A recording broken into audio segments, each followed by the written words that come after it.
call the meeting to order. The first order of business is an anticipated executive session. There is a proposed motion. Move to find that premature public knowledge regarding a labor relations agreement with employees would clearly place the town at a substantial disadvantage, and further move that we enter executive session to discuss a labor relations agreement with employees under Title I, Sections 313A1B, and invite Fire Chief Aaron Collette, Finance Director Shirley Goodell-Lackey, and Human Resources Director Susan Leonard, and Town Manager Eric Wells to join. Is there a second? Second. Any discussion on the motion? All those in favor say aye. Aye. There are no nays. We are in executive session. Yep. So we are out of executive session. No formal motions were made. And now we're back on the schedule. So next on the agenda is the minutes from September 16, 2025. Is there a motion? Move to approve subject to modification. Is there a second? Second. Page 1.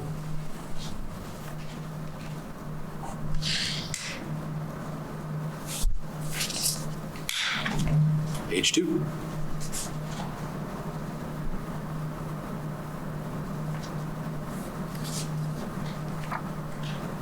Page 3. Hearing no modifications, all those in favor say aye. Aye. Aye. There are no nays, the motion carries. Next, public comment. This would be a moment for people to make any kind of comment that they wish to the board. It does not have to be anything that's on the agenda, although it can be, but you might want to wait for that agenda item to come up if that's the case. We do ask if people could limit themselves to 2 minutes. Is there anybody in the audience who wishes to make a public comment? Seeing no one. Eric, is there anybody online? Nope, no one online. So next on the agenda would be a first-class liquor license application.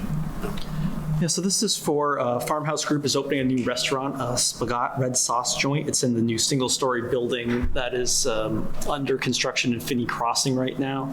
This is for a, let's double check here. First class license. We're familiar with the Farmhouse Group. They have a couple restaurants in town, and staff has no objection to this proposal. I'm not sure if no, Jed Davis isn't here, but that's our recommendation. Okay. Any questions for Eric? You said staff's not concerned. No concerns from staff. Nope. They do a good job in town. You're spelling spaghetti wrong.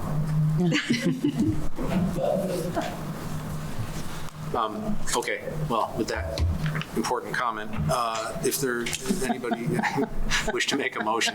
I move to approve a first class liquor license for Spaghet Red Sauce Joint. Is there a second? I'll second. Any discussion? All those in favor say aye. Aye. Aye. There are no nays, the motion carries. Next, interviews and appointments. Skylar? Yes. Come on up. Hi. Hi. Your seat. Welcome. Hello. Tell us about yourself. That's a great point. I accept your critique. So, thank you for your interest, first of all. I generally, I was just reminded, I ask for people to give a general description of themselves and, brief biography and why you're interested in the position. So if you could do that, and then we'll go for questions after that. So my name is Skylar. I go by Skylar Bryan. I am originally from Maine. I'm a Vermont, transplanted to Vermont, went to St. Mike's, graduated with Eric over there. And I'm a single mom who has lived in Williston since 2019. My daughter attends Allenbrook.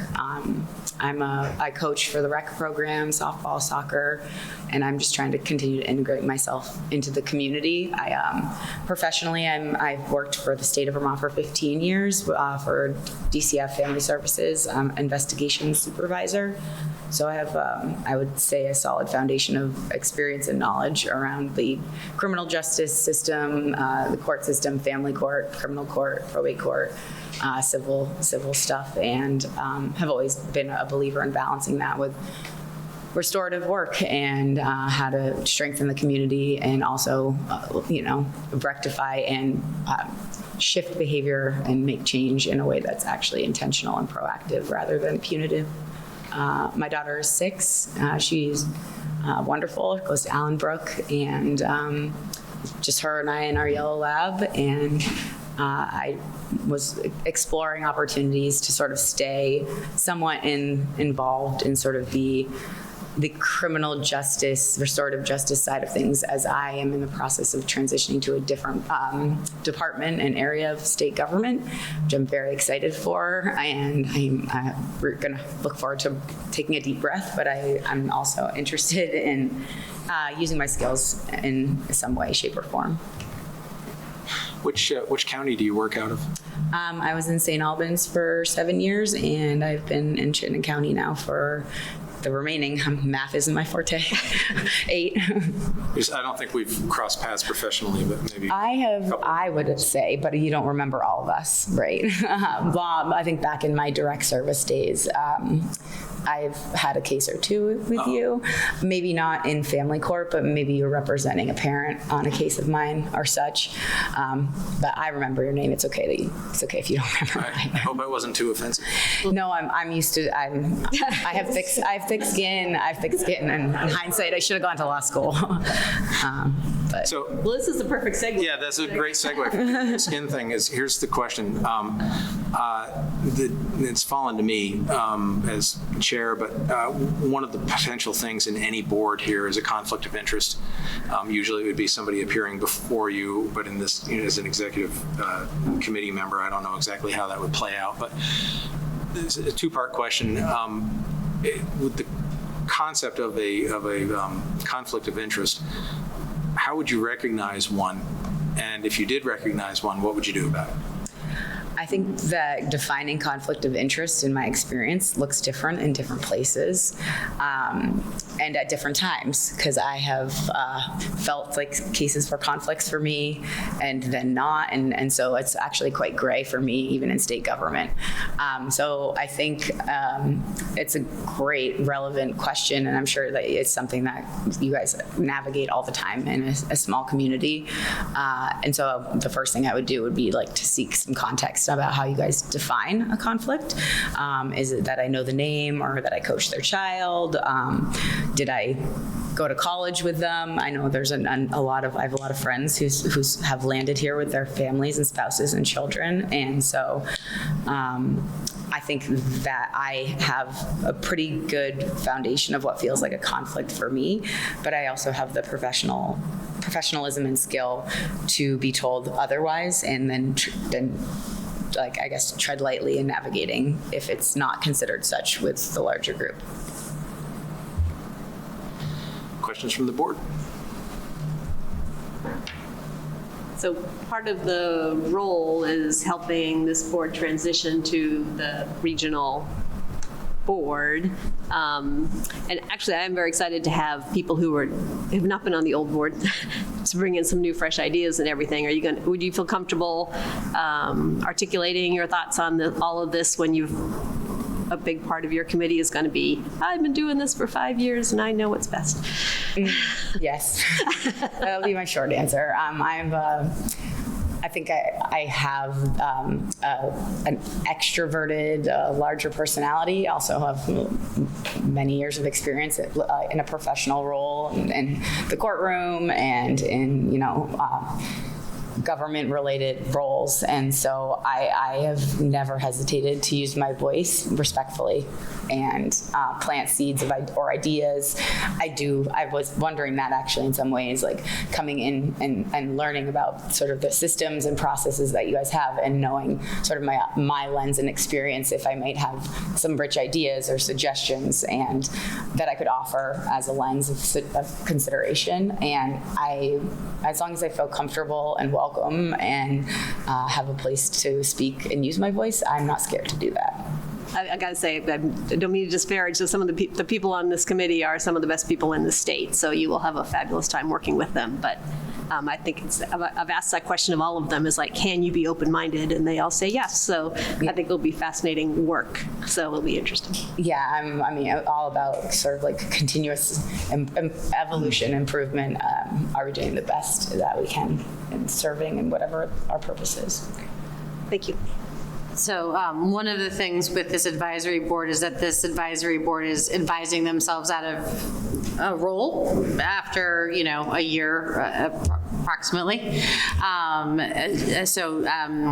Would you be interested in, with the new whatever configuration and whatever, continuing work with, in the CJC, whether it's, regionally or like on a local, panel, something like that, potentially? Yeah, definitely. I mean, as long as I am rooted here in Vermont, in which I'm a homeowner and I'm pretty founded here, I'm interested in being involved and whatever that might look like as opportunities present themselves. Again, I am a single mom and with an uninvolved absent parent, so I juggle things, but I juggle them well, and I also know what fills my cup and the importance of like being a professional, being involved, and also being a parent. So the answer is yeah.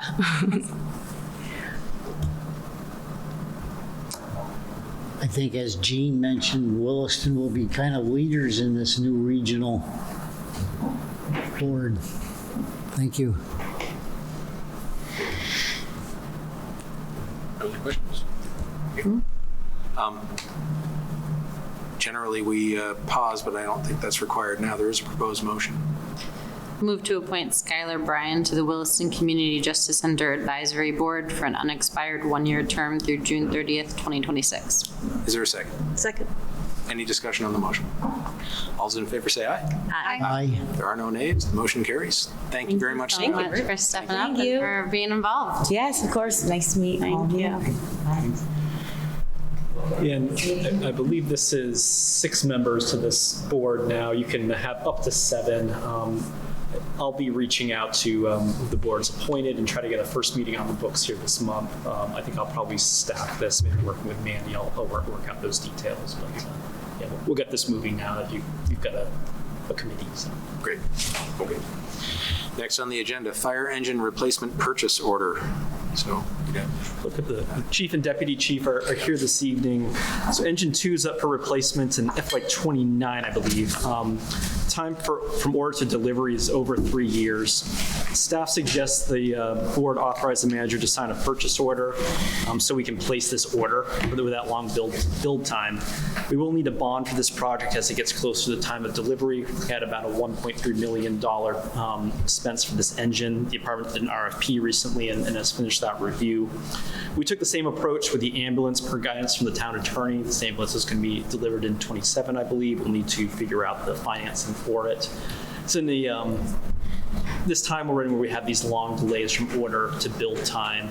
And speaking with Ted, it was prudent to bring this to the select board to authorize me to sign a purchase order of this magnitude for this expense, considering we don't have the financing approved by the voters yet for it. So we've planned for this evening is the fire department leadership will walk you through kind of the need and the scope that they've looked at in their RFP, answer any questions the board has, and essentially down the road, should you authorize the order to occur, this would need to be a public bond vote. I think likely we're looking at town meeting 28, I believe, 28 or 29. So I'll turn it over to our fire department. Great, thank you. I just want to, before I turn it over to the deputy, because he's really the brains behind this truck, I just want to take you through the background and the history of how we got to where we are today. So knowing that this truck was up within its capital replacement schedule that we put forth every year, about a year ago, I sat each shift down with the shift officers and said, okay, we need to start looking at operational needs of the department. And so each lieutenant met with the firefighters assigned to their shift about what's working, what's not working, the improvements they'd like to see.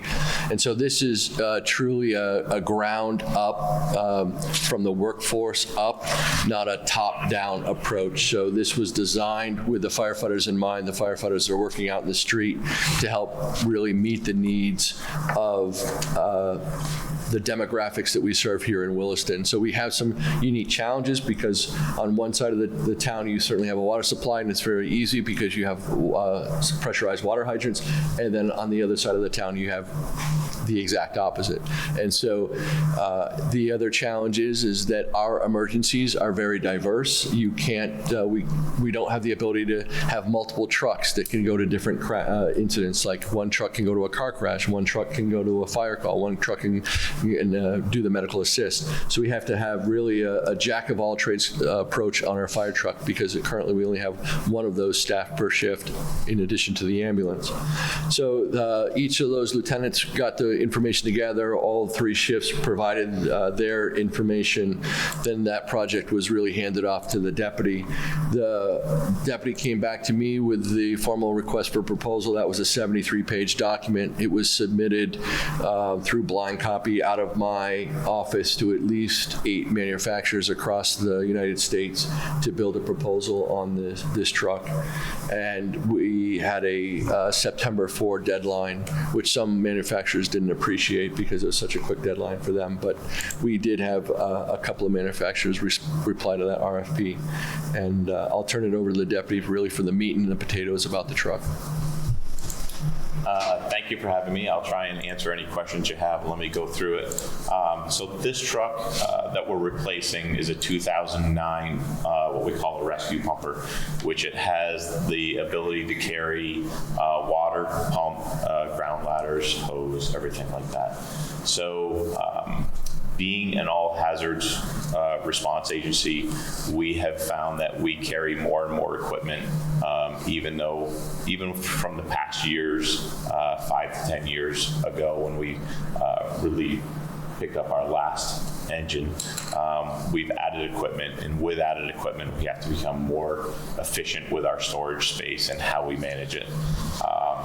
The design of this truck, when I met with all of the 3 shifts, what worked, what didn't work, what we wanted to carry for equipment, a lot of it came down to ergonomics and what equipment we put where. So we virtually built this truck from the ground up, as the chief mentioned, with what equipment do we use on a daily basis and how we're going to organize it in the most efficient manner. So we wrote that into the proposal and to try and see what vendors could be able to meet our requirements. We put minimum dimensions on compartments that fit our needed and necessary equipment and tools that we carry now, as well as looking to the future for the next 15 plus years of, at some point, we're going to have to replace this equipment, and we're going to need that required storage space as we upgrade our equipment, as we kind of improve our efficiency to be able to respond to emergencies. So like our other trucks, this truck we've tried to streamline, has the same engine and transmission make and model as our other 3 previous trucks that we've recently purchased, as trying to streamline our efficiency of repairs and needed for parts. We've also tried to continue with the most storage space that we would allow in the shortest available space. One thing that we have done is the truck that we're replacing carried 750 gallons of water. In the past, we tried to do that to try and shorten the truck, make it that much smaller, but we felt like we really needed to go back to the 1,000 gallons of water to carry, especially because when we do go on to that non-hydrant side of town, that 250 gallons of water with you can just make that much more of a difference until you get your water supply established, or you get that there. So we did go back to that 1,000 gallons of water, same pump capacity that all of our other trucks have for consistency.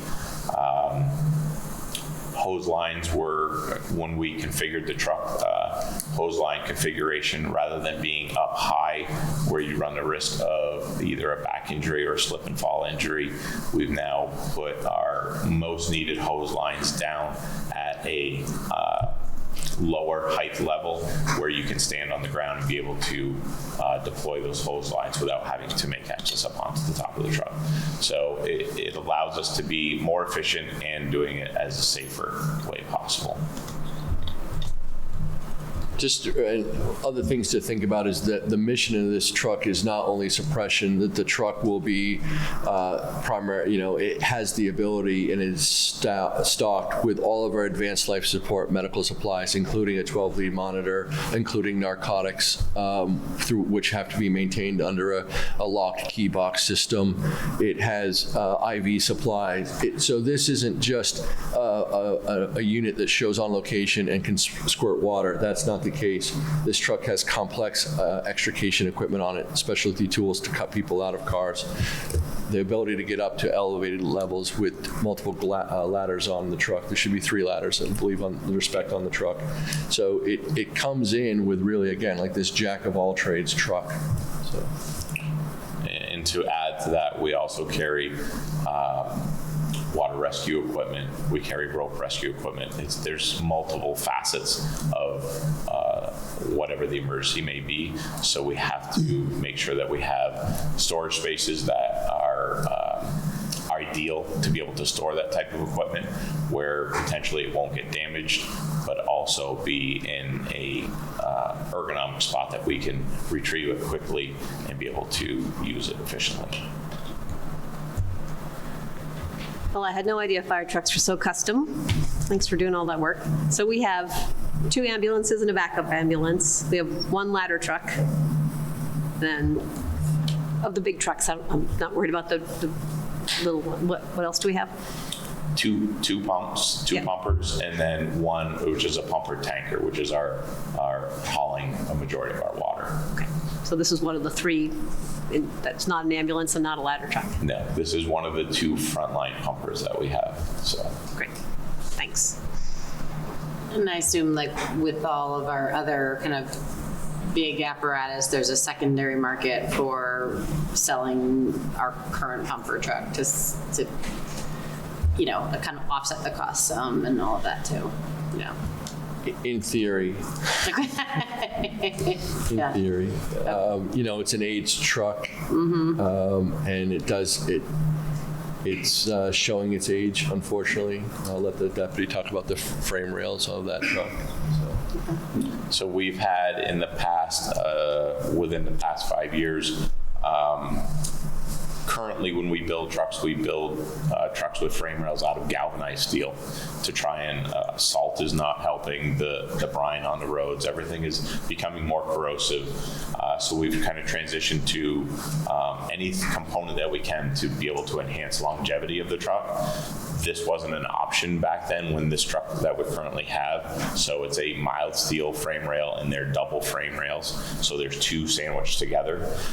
And that salt and corrosion has gone into those frame rails.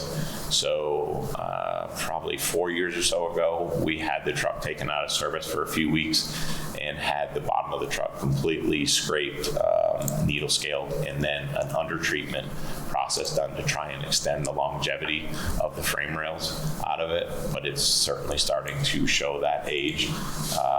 So it's only a matter of time. There's only so much you can do to that to try and prolong it. So we're getting closer towards the end of that again.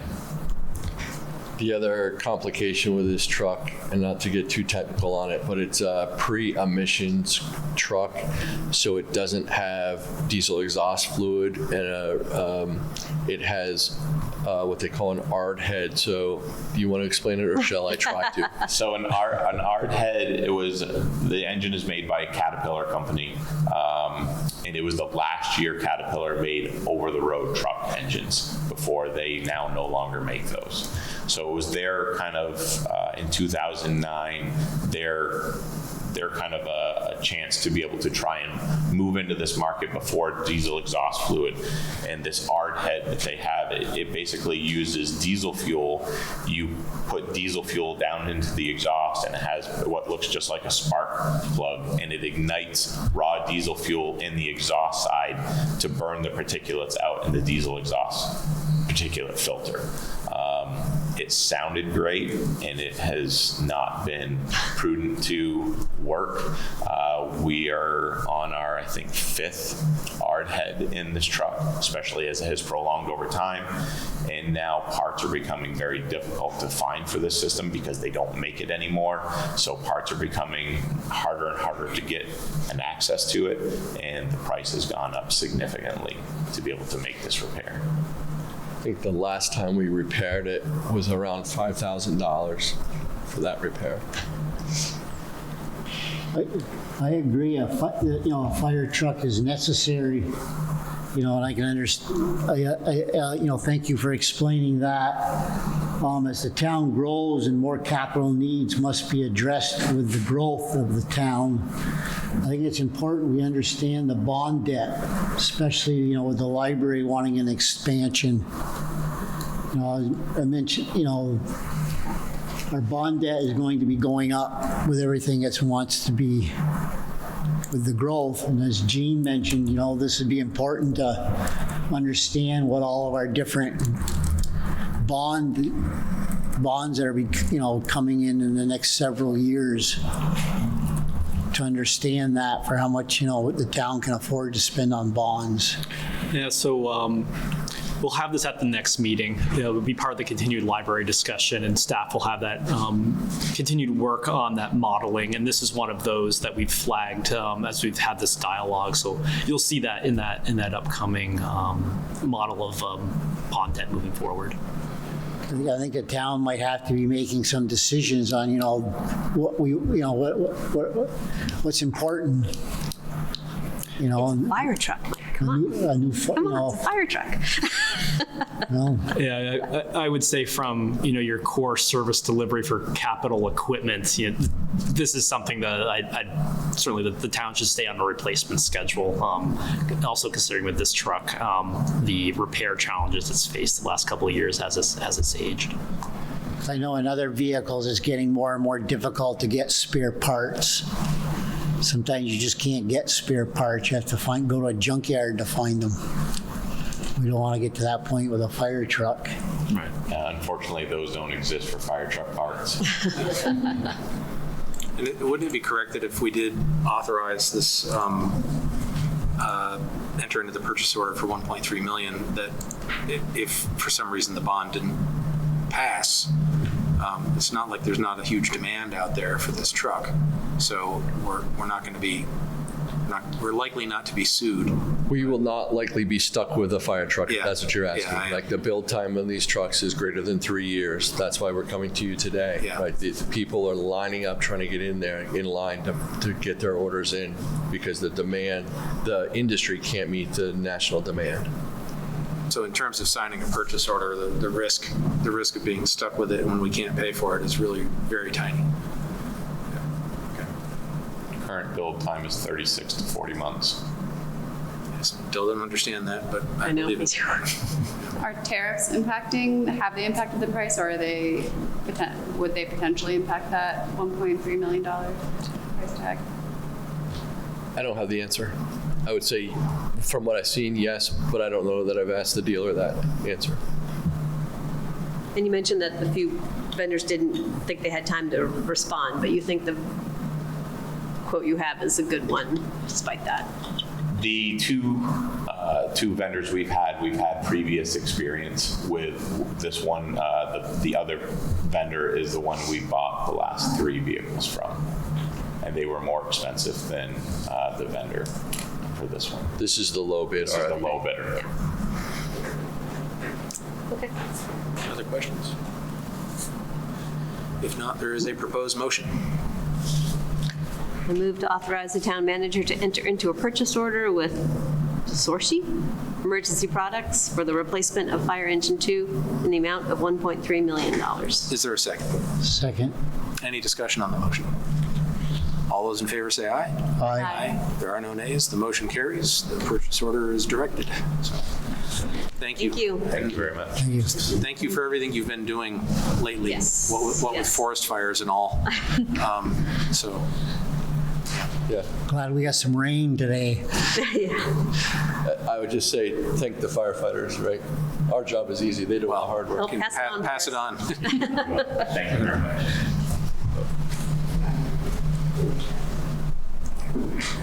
Next up, Winooski Valley Park District Annual Update. So Executive Director Nick Warner's here. Join us. We have an update from them in a little bit. So we met with them recently to hear the update on their work, and Nick's and his team prepared a packet for the board that you have in your materials. I've got a couple slides I'll pull up. So this is an overall update for the board on the work of the Winooski Valley Park District, with which Williston's a member, and also previewing their budget for FY27. So I'll turn it over to Nick. Thank you. Hey, Ted, I see one familiar face, a lot of new faces. My name's Nick Warner. I've been the executive director at Winooski Valley Park District for the last 11 years. And actually, at one point I worked in this building back in the 90s. Cut my teeth in municipal government working with Bert Moffitt and Neil Boyden and Dave Spitz and that whole gang. So I have an affection for this building.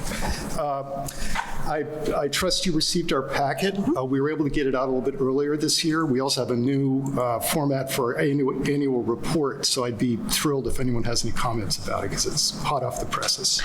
We're pretty pleased with it. We'll talk about that at the end of the presentation. Perfect.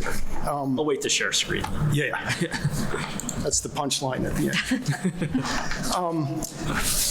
For those who are not familiar with us, I'll just give you a quick 30-second summary of how we work. We're a municipal corporation and nonprofit. It's a hybrid. We basically act as a regional municipality. The nonprofit status is very convenient when we need to raise money. So that's the primary reason we have that piece. We have 8 towns that are members, and including Williston. Williston's been a member since 1985. About 80% of our funding, our operational funding, comes from our member towns each year. So each year we do an ask, and your packet includes our proposed budget for fiscal year 2027, which is hard to believe. That's next July 1st. We've been able to meet our targets with our predicted budgets and actual operations pretty consistently each year, so we feel pretty confident about the numbers we provided. And just, some highlights of this year. Oh, excuse me, back up a little bit. Reed Willis is your trustee. She could not be here tonight, but she is very present in our operations. So we're very thrilled, and you're being well represented on our board of trustees. The board meets once a month. It's very hands-on, and so it's a very active, iterative process between our board and management of the district. Just some other history with the town of Williston. We were very involved with 5 Tree Hill. It was long before my time in my current job, but it was actually here when some of that work was being done, working with the McCabe family on easements and so forth. And we have also a contracting relationship with the town where our crew, when they're available, will come and work on your parks. And it really works well in that we're able to bring in a little extra income, and we simply charge, we take our FICA and hourly rate and then we multiply by 50%, and that's what we charge the town, and we're under the same insurance, and it's a very good relationship. So that is carried on for the last 5-6 years. We've been doing that. Most currently looking at working on the trail between 5 Tree Hill and, what's the other, I'm sorry, the Mud Pond 5 Tree Hill Trail. Also, we do posting of your land for no hunting, and that has been really mutually beneficial, I think. And, okay, now you can put those other slides up there. We've been working, as some of you know, for the last few years on a park at a property called the Jacob Parcel, which is a horrible name for a park, but it's just the name of one of the developers who donated the parcel to the town back in 2018. Winooski Valley Park District does not own a parcel in Williston. And when I started this job, it was one of my main goals to change that situation. And This parcel has been a big focus for us and your Conservation Board, and I've been before this body several times to talk about it. It is, I'll give you a copy of this. I just put this together today. It's only 4 slides, but basically that's the parcel. It's right across the river from Global Foundries. 29 acres in size. It abuts the Global Foundries parcel to the right where the new solar field is, and also Trinity Baptist Church and Butternut neighborhood and a couple other neighborhoods. And we've been working with the major landowners there that include Transco slash Velco, Green Mountain Power, Global Foundries, Trinity Baptist, and some private homeowners. And over time, it has evolved that really the best access would be across the Global Foundries property. And they, in fairness to our contacts here, who just from the beginning have been tremendous, we're in a due diligence process now around how we can locate a parking lot and right-of-way across their property. I feel comfortable enough to say that in a public forum. We've gone that far, but I'm also just going to be very circumspect and reflect that we don't have any written agreement with Global Foundries.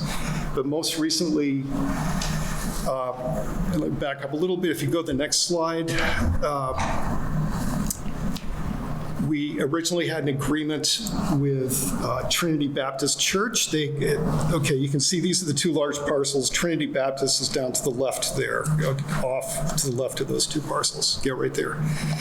They had proposed a housing proposal, and after COVID and the high interest rates, they pulled the proposal. I believe they got pretty far with it. Within that proposal, they had a parking lot and a trail access and a bridge. When that proposal was pulled, we went back to Global Foundries, and actually went back to the church and did a presentation to ask them again if they were interested in doing an access. They're not at this point because of liability and a failed septic system and so forth. But it's been a very active process between the town and Global Foundries and Trinity Baptist in the neighborhoods. And I'm expecting that in early spring we'll be coming back with some very specific proposals on how this park could come together and operate. I have more detail that I can't share, which is the good thing. But I feel very comfortable in saying that Global Foundries has been a tremendous partner from the beginning, and we are feeling very optimistic about getting an access. We did not want to open the park without a parking lot, without decent signage, and without a trailhead, because then it would just become dysfunctional pretty quickly. So that's why it's taken so long, and that's why we've been so stubborn about doing it this way. So I just wanted to bring you up to speed on that, and with your permission, sometime in early spring, we'll be back with more specifics on how that all come together. There, threw it all out there. Are there any questions? Yeah, I'm trying to keep it quick, so you have a lot on your agenda.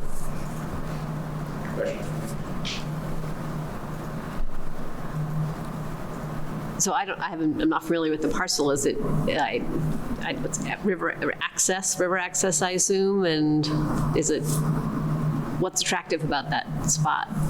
The Jacob parcel. Well, it's right on the river. It's 100% wooded. There are 3 major neighborhoods right next to it in a rapidly developing area, and it's already been in informal use as a park for the last 50 years. As far as we can tell, there's already, in fact, if you go to the next slide, I think it's this one. There's already a bunch of trails and boardwalk and bridges that are in various states of disrepair. But also, if we're successful with Global Foundries, the actual addition of the trail means that we'll be able to create a loop that's about 1.5 miles long. Oh, nice. I mean, it's not insubstantial. Mm-hmm. And it fits the recreation plan, it fits the regional plan. It's just about impossible. You won't be able to put a boat in the water there, but you'll be able to see the water. And in Williston, that is a rare opportunity. There's not a whole lot of public space where you can actually get close to the water. So there are a number of reasons. It also, we did a natural resource inventory, and it's very rich, diverse. Even though it's small, it's got quite a bit of ecological things going on there. I would assume there's a lot of restrictions on water access also in an area like that. It's physically impossible to get a boat in the water there. If you're, I mean, it's a steep slope, and then it goes into a wetland, and then it becomes the river. So it's not. There's really no opportunity for that. But there is a beautiful spot, in the deepest part of the trail, where you're right down at the river and completely surrounded by the woods.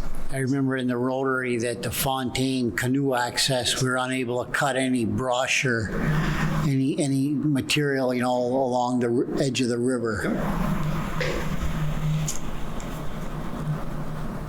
Thank you for waiting until you get a parking lot and trailhead. About that, yes. It's taken a long time, but I think in the long term, it's going to be worth it. It'll be worth it. Yeah, and ultimately, the town owns this piece of property, so Yes. there's a potential future discussion with the park district if there were to be a land transfer to the park district. Am I remembering correctly that the park district runs a canoe access river code? Or is that? We were talking about that years ago. I don't remember if that. I'm misrecollecting, I guess. Yeah, well, we have a canoe access in Ethan Allen Homestead, and that's really our main. We had a bunch of accesses in actually 3 in Winooski that have all washed away, starting in 2011, then 2023, 2024. It's a long way of saying getting in the water in the lower Winooski in recent years has become more difficult. So we are this property won't help solve that issue, but in other areas that we're really pretty laser focused on trying to find new access points. I think you've done a wonderful job taking $45,000 from the town of Williston and leveraging it into over $700,000 in grants. That's 15x. I wish, you have any advice on 401ks or anything? But Stock market? We have about $700,000 under management right now. We act as a fiscal agent. We also have grants we're managing on our own. We also there's a new designated fund that was set up at Vermont Community Foundation. So we're trying to find new ways to use non-municipal monies to build our capacity. It's a big part of what we're trying to do. 15 times, that's pretty, you've done a good job. Well, that's all of your grants, Yes, right? yeah, That's yes. not just our 501. But I like the way you think. Yes, I was going to say that would be pretty magical. This is just out of curiosity. When I was reading, you had a article about renovating several capital assets. Yes. I didn't really see that in your budget anywhere. Is that being funded another way, or? Yeah, through CDBG, through Land and Water Conservation, through Trails Program, philanthropy. We don't carry debt, so we don't borrow money. Most recently, we replaced the roof on the museum barn at Ethan Allen Homestead. That was CDBG. There is some state money that we hope will arrive for historic renovations at the Allen House instead. And then the next big project for us is Colchester Pond. There's a historic farmhouse and barn there. All your grant money is not in this operating budget? Correct. And that's the $700,000? Correct. Okay. Yep. Still, seems like they're doing a lot with a relatively small budget. I think I haven't been here for the other conversations. This has been, I know there's been some contention about spending $45,000 when there's no park in Williston, which you kind of alluded to. I just don't have any other background. Is there anything we should be asking? I'm looking at Ted being no. No. He's been through this. Yeah, exactly. Time, so. I think Chapin's saying maybe. Do you have a comment? Chapin Canyon resident. I'm very familiar with the property. I visited it quite a few times and have taken field trips of Williston Central School students there. And I went on the walk last year with Global Foundries and all the interested parties. And I agree with your assessment that Global Foundries wants to help us. They are still working on their plans for the solar farms. And to answer one small question, it would be a nice place to visit by canoe.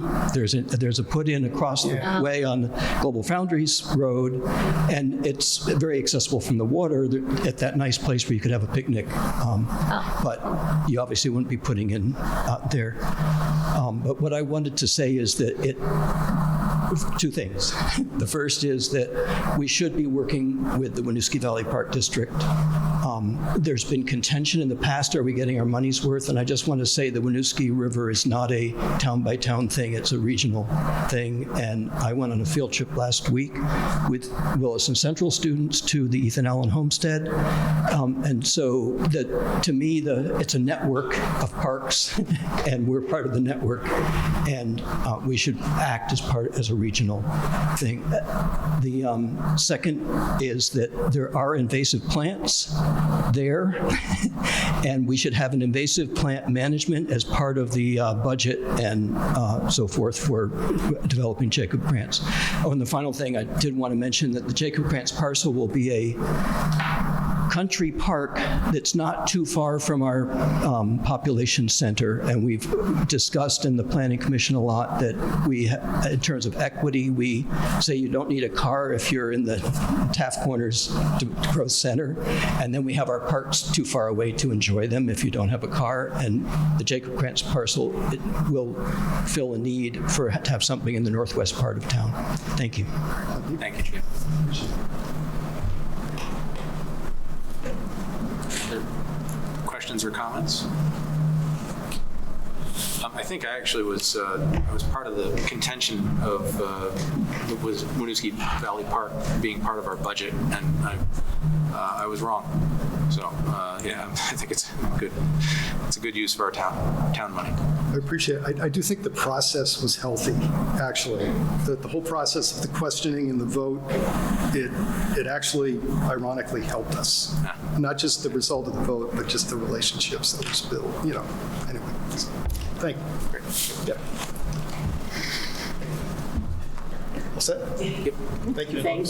Thank you. Good to see you. So next on the agenda, abatement of de minimis tax adjustments. It's a new one. This is very, exciting. We're waiting all night for this. I haven't encountered this before. This is all Shirley. I can't pronounce it. So, since we let Michaela take a vacation, I told her I would handle this. She said, "Oh, I'll call in," but she's at a concert, and I said, "Oh, you go enjoy your vacation." Yeah. So I'm going to go out of order, but I'm going to talk about the Green Mountain Power request for abatement of $1.41 in tax, and it's only because the state required us to split this Green Mountain Power parcel, split out the dam, and when it was split into two, it was $1.41 greater. So we are asking the Select Board to abate that $1.41, so we don't have to send Green Mountain Power a tax bill for $1.41. So that's, I don't know if you have separate. Yes, you do. Yeah, Separate, two separate yeah. motions. Or questions, I guess, maybe for. Any questions? Pretty complex. I could drag this out for a long time, but $1.40. Okay, well, thank you, Jean. It's about 38 cents a piece. Exactly. I would make the motion except for this guy, VSA, whatever's in there, so I always look for to do those. Okay, I got it, yeah. I was just asking literally about that, so. I'll move to abate the de minimis amount associated with the revised Green Mountain Power tax bills resulting from the statutory separation of the Essex Dam parcel as authorized under Title 24 VSA subsection 1535G. Is there a second? Second. Any discussion on the motion? All those in favor say aye. Aye. There are no nays, the motion carries. Thank you. So the next one is current use. So for some reason, the state changed the current use rounding to 3 decimal points. Didn't tell anybody, they just did it. So when we got some current use downloads from the state, the property taxes changed. So Some are a little higher, some are a little lower. This issue has not been resolved yet because this was just current use, the last thing to come from the state. So when we do tax bills going down the road for next year, that issue hasn't been resolved yet. Because right now, the system that we use called ProVal doesn't handle 3 decimal places. So ongoing discussion, the bigger issue has not been resolved with property valuation and review, or PVR, yet. But for now, for this moment, there are, actually, her memo says 21, but I counted, there's actually 33, 33, but there's actually 35 properties that are in current use that have been affected by this. You see the parcel and the amounts, and Michaela has also, when you read the Vermont statute, it talks about abating tax. And if you look at this, they're really not all tax amounts. So I'm bringing that to your attention because some of these parcels don't have tax to abate, but it isn't, the credits that have been created aren't a credit because the taxpayer paid that tax. It's a credit being created because the current use valuation has changed the tax literally by cents. I did not reach out, and I know Michaela didn't reach out to an attorney to discuss this, but this was actually coming from the state as a suggestion to the towns, because it's everyone, it's not just the town of Williston, to bring this forward to the select board and just ask you to abate 21 cents in tax among all of these properties, so we don't have to send out tax bills or have credits, for cents on accounts that would be credits that they weren't really due because they didn't pay that tax. So that's the gist of the issue for the current use properties. And here I thought I understood it, and now I'm completely confused. So I was just wondering about you can't abate a tax if we owe them money, right? But you're saying we don't owe them money because they didn't pay that tax? Exactly. It's all the rounding that has actually decreased some parcels a little bit, and it's the rounding that increased some parcels as well.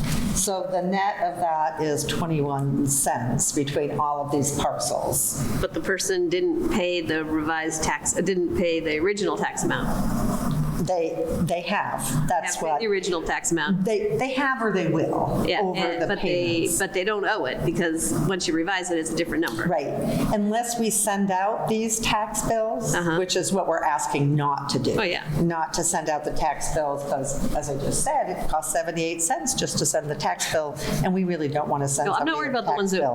that they owe us money. I'm not worried about that. I'm worried about the fact that somebody comes in and says, I want my $1.14. So they will never see this tax bill because our plan is really not to send them out. It is a decimal rounding issue that when we sent out the first tax bills didn't even exist. It was only because the state went and made this change and didn't communicate to everyone that they were doing this. They just did it. It just says that note that the properties that are now owed money by the town cannot be abated. Right. So I was just wondering if we're really abating all of them or we're just abating them. And if people want to come in and get their $1.14, we'll give it. Or we'll leave the credit on their account. Right. Yes. So I'm bringing that to your attention. Okay. Because, right, you're not abating a credit. So, I mean, you can't abate a credit. There you can go. only abate tax that's due. But ideally, right, we'd just like this to go away. But if you say, okay, let's just abate the ones that have a balance due, we'll just leave the credit balances on the other accounts. And that can be used against the next tax payment, or if they paid in full with the first tax payment, August 15th, it'll carry over to the next tax year. Eric, I'm kind of looking for your advice on this one. It just seems like I feel funny abating someone we owe somebody money, but it's such a small amount. Yeah, I mean, you could structure your motion rather than counting those. You could say the ones that, would be the right way to say it. The ones that have a credit, or you can just change the language to not the quantity of parcels, just so you don't capture those ones that. Well, I thought because it says the amounts associated with the 13 as opposed to abating 35. You know, it says they kind of associated with the 35. So didn't know if it would be I don't think we have to change it to 16. Yeah, I mean, I think associated would imply that language. Yeah. Mm-hmm. Yeah, and I think, for the record of the town and the minutes of the select board, someone looks back, you took that action, understand the rounding error, and that was the decision that was made. And however you structure the motion that way, I think it has a good history of why the decision was made that way.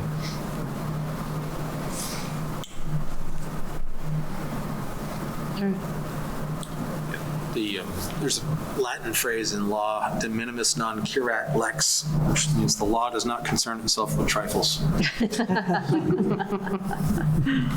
But there's more discussion? I thought Rex was king. You just made that up. No. How about I got it, but I don't get it? So we're going to go ahead and we're going to make the motion as it is because it's the abating it, the ones that are associated with this. So I think the board is fine. If somebody wants their $1.14, they can come get it. I agree. Okay. So there is a proposed motion if we're ready to consider it. Well, Bretta's good at this. I'll move to abate the de minimis amounts associated with the 35 revised property tax bills resulting from the state of Vermont's change in rounding methods for current use program calculations as authorized under Title 24 VSA subsection 1535G. Is there a second? Second. Further discussion on the motion? All those in favor say aye. Aye. There are no nays. The motion carries. Thank you. Thank you. Thank you, Shirley. I think Michaela owes you. So that would bring us to manager's report. Just a couple items. Getting back up to speed. First, I just want to thank Assistant Town Manager Erin Dickinson for serving as acting manager over the last month. She did a great job. Was out on family leave. Always a lot going on in the town, so really appreciate her work and service. I didn't include a lot in my written report. Reminder: the Industrial Avenue Pedestrian Bridge Replacement Project is coming up. We'll have a closure coming up starting next Monday for no more than 10 days we anticipate. Not in my written report, but we have filed our Public Utilities Commission 60-day comment period for the communications tower on Old Creamery Road. This gets a timeline going for the formal filing with the Public Utilities Commission. Staff is looking at a November meeting overall project update for the select board to kind of line up with this filing to the PUC. Also could serve as public information. Information has been shared with the folks who live near there to date. Staff has a presentation prepared. This is kind of leading into a question for the board whether you want to consider a bond vote at town meeting for this project. The big thing was to get this PUC filing in. Based on the timelines that we anticipate, we would know with a decision by the PUC probably in early 2026. So more to be discussed, but just in case you get asked about it, we have filed that as part of that process right now to get that comment period going. And then I'm certainly you're all aware of the drought conditions we're experiencing in the state. We are aware of some residents in town who are experiencing dried wells. We had spoke about this as a team today. We have a process set up. So if a resident has a dry well, they should contact our Public Works Department. We'll look to see if they've been successful or have contacted a water hauler to see if they're able to provide water in a timely manner. If not, we have it set up where we could work to sell that resident water. We could meter it and get it into a container that they provide to get it to them at their home. We don't have a way to haul potable water with any town water department. We'd ask them to bring their own container, and understanding we're just going to sell it out of the meter through our water system. It's clean water, but it's up to them to figure out the way they want to transport it back to their house. So if you hear of anyone, please direct them to the Public Works Department, and they'll work to address this. I'm glad to see some rain today. We could use a week's worth or more of rain here, and yeah, thanks to the staff for me and discussing that today. And the last item, just looking with our wildfire we had on Brunel Mountain over the weekend, just a big thanks to our fire department and our neighboring agencies, and also the state and then the federal service for their assistance, and the helicopter suppression assistance we got from where it was staged in Lebanon. So busy. We can certainly, we need the rain. It's good to be back. It's timely. That helicopter was just deployed there not that long ago. All I have this evening for the board. Thanks. Yeah, Erin, I want to shout out that she did a phenomenal job filling it. Really, really did. There were some tough, very focused issues that came up, and she was very, very adept at handling them. So, yeah, should be thanked publicly. So, okay. Other business? Is there any other business? Catering permits. So wedding at Red Barn Gardens on October 25th. It's from M. Dunn's Tavern, or actually doing business, T. Ruggs Tavern. Burlington is familiar with that. 100-person wedding. So this has a temporary event permit that we approved at the staff level for this prior to bringing this application to you. So staff has no concerns with this catering permit to accompany that. So that event coming up. Is there a motion? Move to approve. Is there a second? Second. Discussion. All those in favor say aye. Aye. There are no nays. Motion carries. Any other permits? Yep, that's it. That was it? I had a text, and this was the permit that we needed to do. So. Checking. Okay, so that would bring us up to final thoughts on agenda items from this meeting. Are there any? Only because Mr. Kaner was here, are we putting the volunteer discussion on a future agenda? I've had meetings with town folk, Aaron in particular, and it's being worked on aggressively.